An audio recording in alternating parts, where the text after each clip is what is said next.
But first up, delighted to welcome one of the most successful female trainers of all time to the studio. An overdue first appearance on Luck on Sunday. A very good morning to Venetia Williams, and lovely to see you. Good morning, Nick. I say it's overdue because you're having a wonderful season, and it has been a career of steady winners and great success, approaching 1,500. Where's the time gone? You're making me feel old, actually.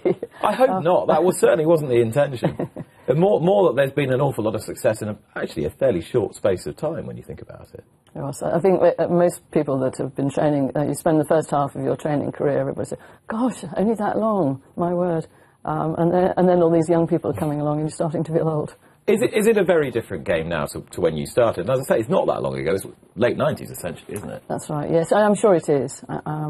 And I'm pleased that I started when I did. You know, there's a lot of new trainers coming into it now with, you know, a lot of success. There's a lot more summer racing.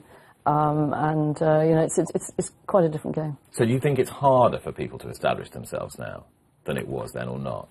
I wouldn't say it's harder, but it's different. And I think you know, some of the trainers, you know, need to have a slightly sort of different approach from perhaps, you know, the olden days. I mean, you know, there's a lot more summer racing going on, and I think that changes things a lot.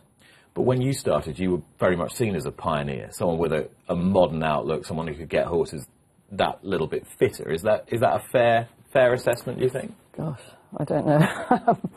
I don't know. I mean, you know, I'd spent a little bit of time with Martin Pipe, and of course, you know, he changed the whole blueprint for national hunt racing and training. And, you know, obviously you come away from there, you know, with ideas up your sleeve. And I think he changed everything then. Tell me what that was like. I'm fascinated to know what it was like working for him in the sort of heyday. I was there for one season, and I mean, just being part of it. Minnie Homer won the national the year I was there. You know, and there was a lot of good people. And Tom Dascombe was one of the jockeys there, and you know, not only did he train horses hugely successfully, you know, there's quite a few of us youngsters that were there have come out and trained successfully since. And did he give a lot of advice, or did you just learn by example, or just sort of watch how he operated? If you had one conversation a week with him, that was one more probably than the previous week. No, it's a case of, you know, being there and observing, and you know. But I mean, obviously, David's, you know, hugely successful as a result since, and you know, David was assistant there at the time. But without wishing to give away all the trade secrets, what essentially was it that Martin Pipe did to change the game? Because he did that. He revolutionised national hunt racing. He did, and essentially it's the two words, interval training. He had a short gallop. It had to be short because if you carried on, you'd be on the M5. In the olden days, you know, Tim Forster and the like used to train on downs, and all trainers used to be, you know, in these great downland places, you know, North Yorkshire, Lambourne, and Martin started training on a 5 furlong gallop of necessity.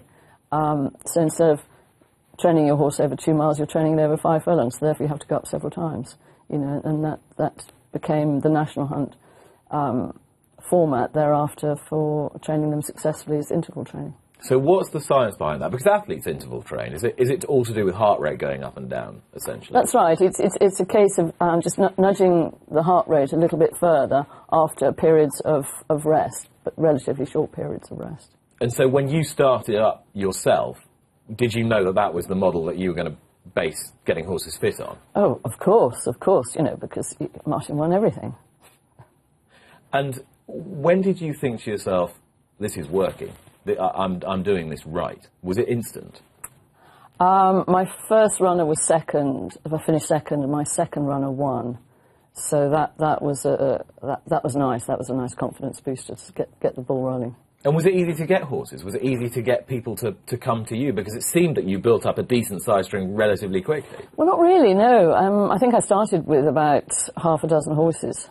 I think when you start training, you have to give the jockey club at the time a list of your owners that are going to have horses with you, and I think you're supposed to have 9, and I think practically every one of the 9 that I gave when I applied for my licence didn't show up. So it was a bit of a leap of faith, but you know, we got going. But you have to be brave, don't you?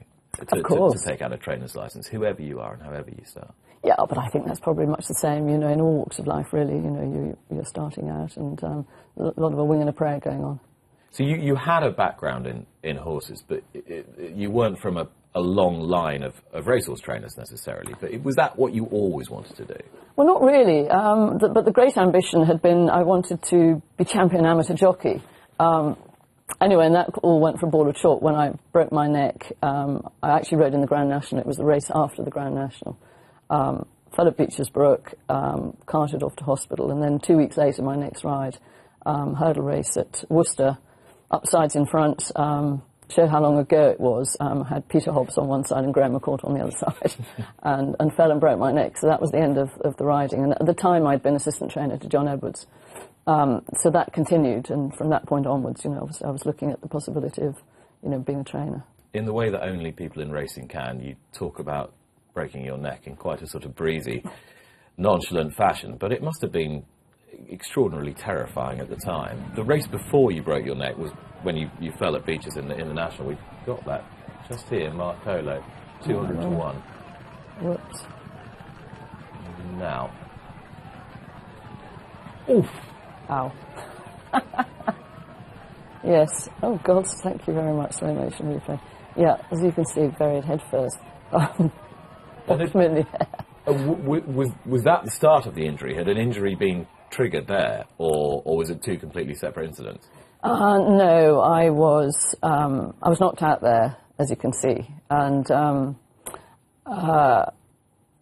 was no neck injury. I was carted off to hospital. Funnily enough, actually, I remember one thing.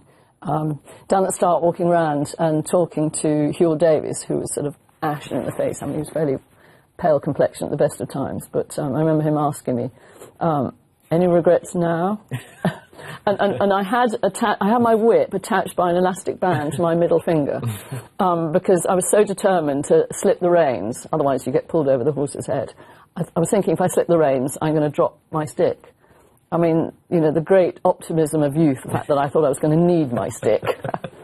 Anyway, so it was still attached to my hand as I arrived at Falzachary Hospital, and I think they thought Miss Whiplash had arrived. so Marcolo, a 200 to 1, those were the days when you could line up on a complete no-hoper in the Grand National, and that horse was genuinely a no-hoper. What on earth were you thinking as you were cantering down to the start?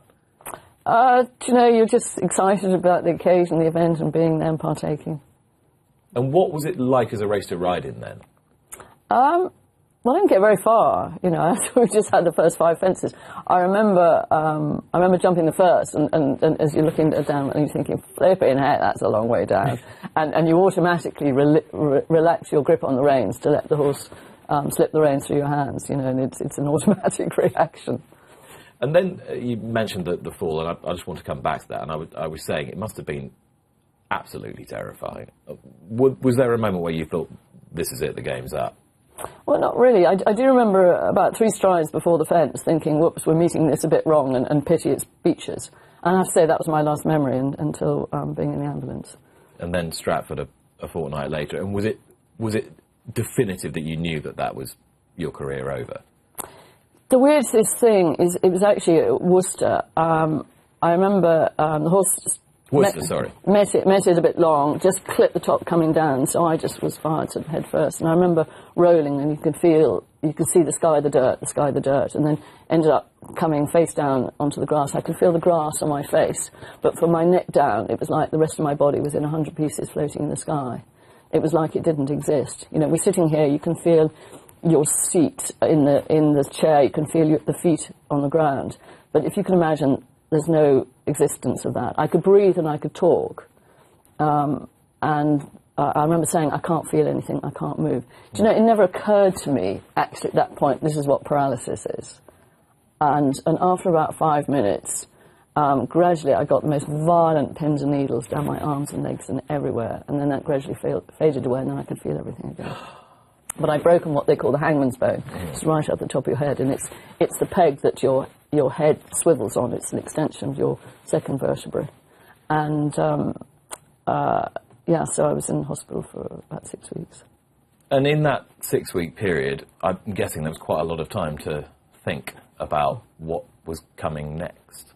Did did it change what you thought you were going to do or what you were going to be, and did it kind of make you sort of reappraise how the rest of your life was going to turn out? It didn't really, in that, you know, you keep thinking, yeah, I'm going to ride again, of course I'm going to ride again, you know, because that was what the focus was, and nobody is going to be harsh enough to say, no, Venetia, you're not.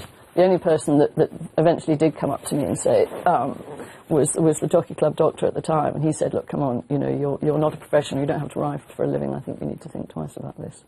Is there, you don't strike me as someone who would take too kindly to being told what to do anyway. Are there people who you're close to or who are in your life who you can turn to and they go, no, you do this now, and you would actually go, yeah, okay, you're right? I think a lot of people thought, you know, hey, come on, let's be sensible about this. But it didn't take very long, actually, after I came out of hospital. So what was between that time and the time you took up the trainer's license? You talked about your year at Martin Pipe. Did you go around the world and experience? No, well, at the time I was working for John Edwards as assistant trainer, and that carried on for several years.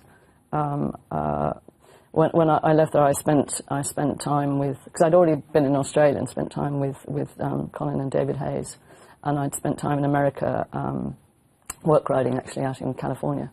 But it was the end of, I think it was about 4 years or 5 years, I was assistant with John Edwards. The time when Yahoo was second in the Gold Cup, which I see is in today's Racing Post. That must have been an extraordinary day if you were on the other side, if you like. Famously, the great pressman George Enner was cheering Yahoo on from the press room balcony as everyone else was cheering Desdor because he had a big bet. But probably you and he and about 5 others cheering for Yahoo. I think, yeah, we were kind of outnumbered, but the cheers were to no avail. But no, it was a great race. It still must have been a wonderful race to be a part of. Yes, for sure. Yes, and of course, you know, to be there when actually Desert Orchid won was fantastic. And as far as your own training career was concerned, you sort of made your name with horses who were relatively unheralded, had come from fairly humble backgrounds. I mean, Lady Rebecca was the obvious one who sort of really launched you. £400 she cost as a foal. I mean, I don't think David Redvers, for all he's done since, has ever done a better bit of business. Yes, I think he'll agree with that as well. Well, he may not, but no, she was fantastic. You know, she was a lovely little mare, and you know, she won the Cleef Hurdle 3 years running,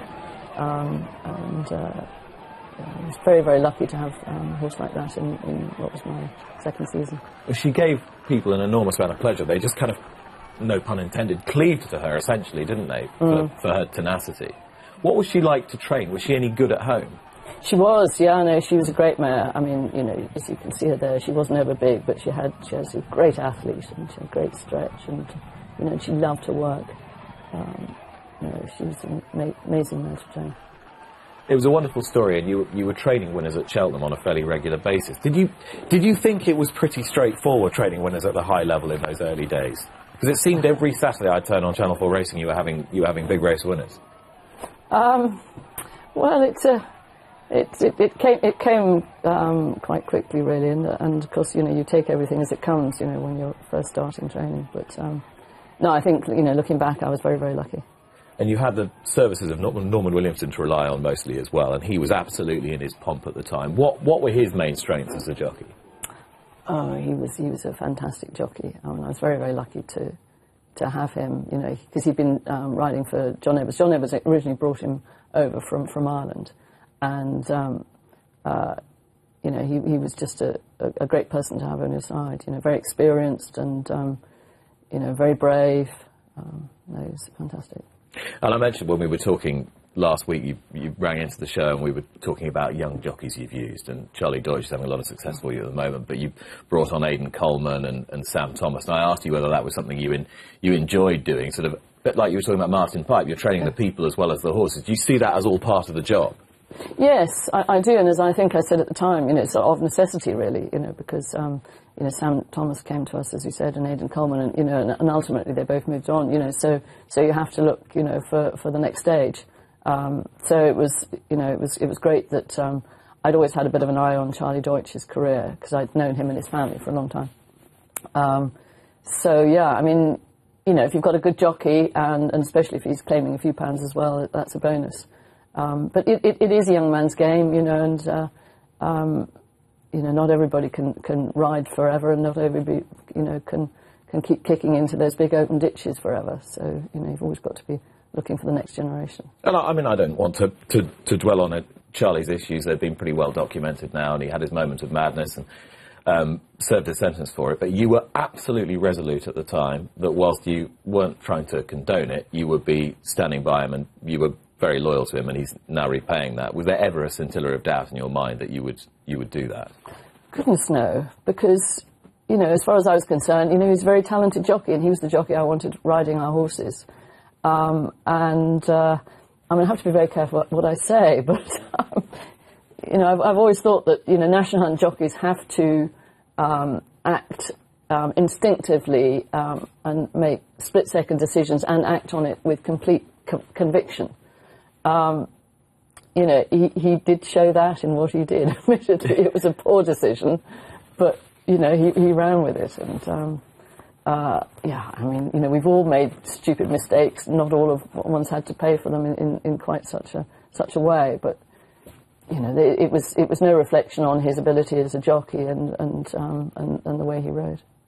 And you obviously warmed to him as a person as well.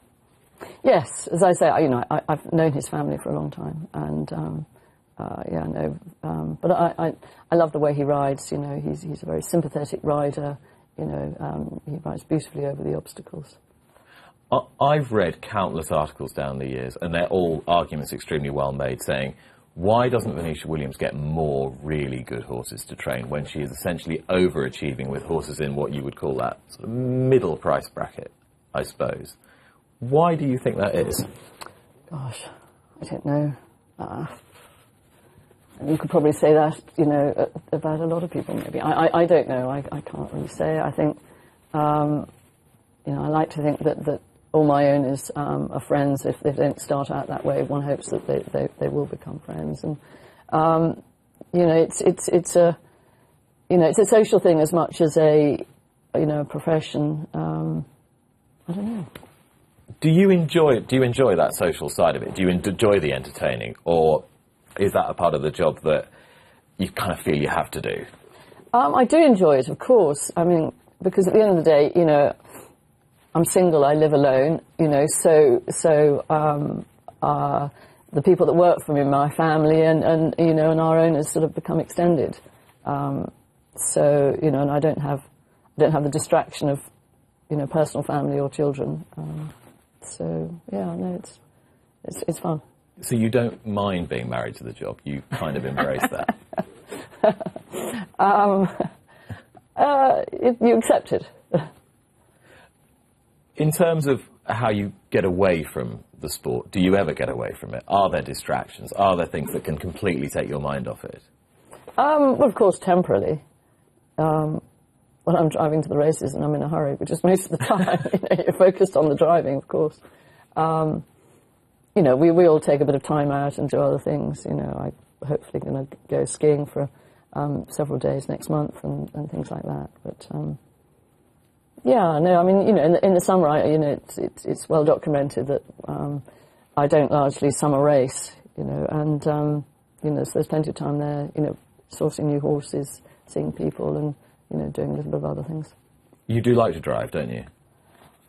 It's an essential part of the job. I'm not really talking about driving to and from the races. You actually like to drive cars very fast, like smart cars, quite fast.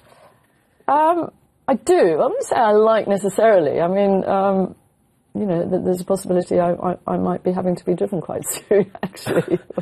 Well, I know why, because I've been in the passenger seat of one of your Aston Martins, and we weren't hanging around from what I can recall. Oh, maybe so. But, if you're driving slowly to the races, you're probably leaving earlier than you might need to be, But where I'm going with this is that you are someone who is instinctively, I would suggest, attracted to sort of quite dangerous pursuits. Skiing, driving, riding racehorses, etc. Were you a fearless child? Were you someone who was always on the go, very sporty, no fear? Probably. I don't know. You may be right. There's always a bit of fear, obviously, that sort of, pulls you back ultimately. But Yeah, no, it's always, you know, a bit of action. It's always a good thing. And were you academic as a child growing up, or not really?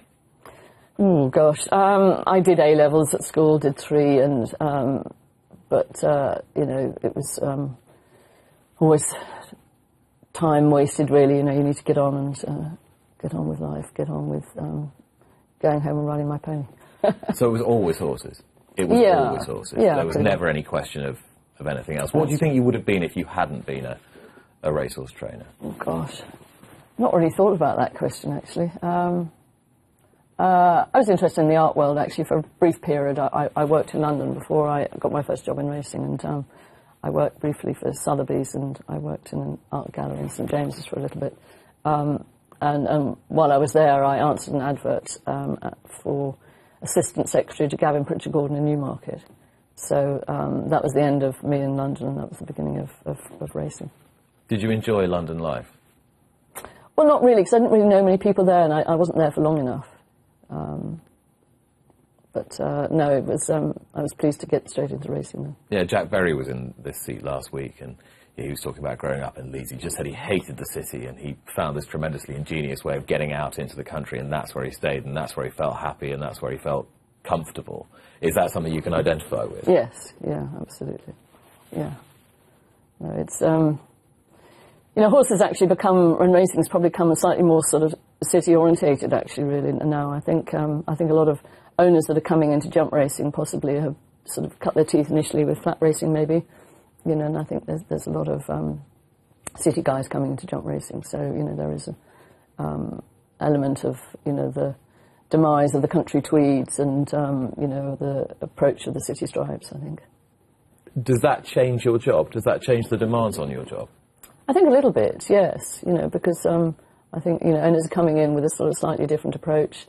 You know, a lot of businessmen are, you know, very quick on decision making. You know, they know that a lot of what they do in their daily life plus racing, you know, they can't all be successful, and you know, I think that they feel the need, you know, and I'm sure there's a lot of what goes on in the flat. You know, you can make a decision about a horse fairly quickly in the flat, particularly. You know, and I think that's probably coming into jump racing as well. And you've trained flat winners, but have you ever thought about training more flat horses, or is it just not really something that's ever turned you on? No, I think it's hard enough trying to keep on top of the form of national hunt racing without trying to encompass the whole of flat racing as well. So it's not really something that appeals now. You say keep on top of the form. Of all trainers I know, you are one who really does keep on top of the form and what the handicapper's doing, putting horses in the right races. Is that something you really enjoy, that side of it? Just almost trying to unravel the puzzle, if you like?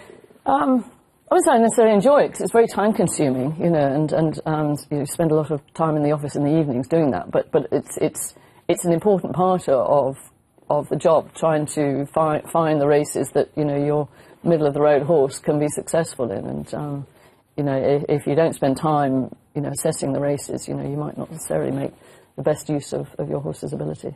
I remember when you won, I can't remember how many it was on the trot with Jolly Boy. I think we won 5 in 18 days with him. And the great Sir Mark Prescott, the master of placing horses, was, you know, paying huge tribute to you, because you'd found the conditional jockeys race on the Sunday, followed by the conditional jockeys race there, and then the non-race there, whatever. It was absolutely masterful work. Yes. You actually can't do that nowadays, because the penalties within the penalty period after your horse has won and before his new handicap mark comes into play. In those days, the penalties weren't cumulative, but they are now. So although you can, you know, if you're lucky, you can win 2 or 3, but you can't really do the line of 5 like we did then. I suppose if there's one moment you could just take and have forever, it would be Monmouth winning the national. I'm 100 to 1, but he was a good horse. He shouldn't have been 100 to 1 shot, but he was, and he won by miles. And you, like many winners of the Grand National, said it made almost no difference to your career. In fact, it might even have had like a sort of net negative effect on the amount of horses you had. I think that might be so. I think I know some owners came to me 2 years later, and they did say they were originally going to make the first approach just after we won the national, but they thought we'd been inundated with people that they actually hung fire for 12 months. The unfortunate part was that it was in 2009, which we all know was sort of a credit crunch year. And it was at a time when a lot of owners were having to take a pull. Maybe in their business they were having to make people redundant, and the last thing that they could be seen to be doing was, buying racehorses. So, it wasn't really the best year to capitalise on winning a big race like that. But a special moment nonetheless, and with time behind us now, you can just reflect and enjoy it forever and ever, amen, and I guess you just want another one now. Absolutely. It's always the way, anybody that's won a race like that, and anybody that's been champion trainer, I can only assume, and things like that, it's very hard to achieve, and once you've achieved it, you just crave a repeat, and it's only when you're trying to repeat it that you realise actually how hard it was to achieve in the first place. Did you start off, did you have ambitions to be champion trainer in the end? Well, everybody does when you start, because, that's the ultimate. And, but at the same time, if you're focusing on it, you're just going to do your head in. If you're trying, every day, I've got to be, it's, you've just got to take each day as it comes and do the best that you can. And so it's now just a question of trying to maximise the potential of every horse that you've got, rather than setting necessarily numerical targets and things like that. That's right. Yes. Yeah. If you set yourself targets, all you're going to do is set yourself up for disappointment, and you can actually distract yourself, from the immediacy of what you're trying to do. Do you always feel satisfied in the job? Is there ever a time when it becomes monotonous? I think that's sort of slightly two different questions. To answer the latter one first, no, it's never monotonous. But equally, you can't be satisfied in the job because, I think it'll take away the drive. And, it's a constant. It's a constant striving. The whole time you're trying to do better. You're trying to, win bigger races with the horses you've got. You're trying to source better horses. Could you ever imagine not doing it? Is this you now forever and ever? I don't know. We're all getting old, aren't we? No, not old at all. Absolutely not. Well, I certainly have no plans to do anything else, if that's what you're asking. Yeah, it is, really, I suppose. It's a different... I ask a lot of people the same question. It's a different type of life, isn't it? It's not one where you go, well, I'll go until I'm X, and then I'll just potter off and do something different, or wind down, or slow down, or people don't slow down. Yes, well, I've got no plans to slow down there. Which is great news, and I know you're going to stay with us after the break. But for the moment, Venetia Williams, thank you very much indeed. Thank you.